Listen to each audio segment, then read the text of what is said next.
এই দেশকে করার স্বপ্ন আজকে কিন্তু সারা বাংলাদেশ সারা বিশ্বে এই তরুণদের অনুপ্রেরণা তিনি আজকে রেখে গেছেন।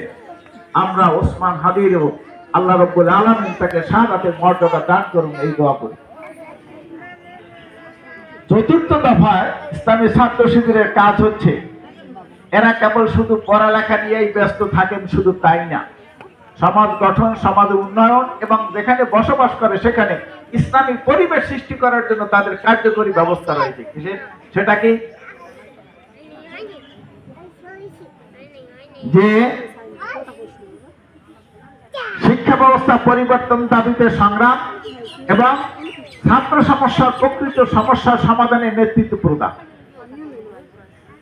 আদর্শ মানুষ দ্বারা উদ্দেশ্যে শিক্ষা ব্যবস্থা পরিবর্তন করার দাবিতে সংগ্রাম এবং ছাত্র সমাজের প্রকৃত সমস্যার সমাধানে সংগ্রামে নেতৃত্ব প্রদান। এই কর্মসূচি বাস্তবায়ন করতে গিয়ে প্রত্যেক প্রতিষ্ঠানে একটা পার্লামেন্ট আছে, ছোট একটা মিনি পার্লামেন্ট ছাত্রদের নিয়ে যেটা গঠিত হয়। তাদের উপরে এই প্রতিষ্ঠানটা কিভাবে চলবে, ছাত্ররা কিভাবে চলবে, শিক্ষকরা কিভাবে তাদেরকে শিক্ষকদেরকে কিভাবে তারা সম্মান করবে, শিক্ষকদের কি দায়িত্ব আর ছাত্রদের কি কর্তব্য, এটা নির্ধারণ করার জন্য একটি পার্লামেন্ট ওখানে আছে, তাকে বলা হয় ছাত্র সংসদ। এই ছাত্র সংসদ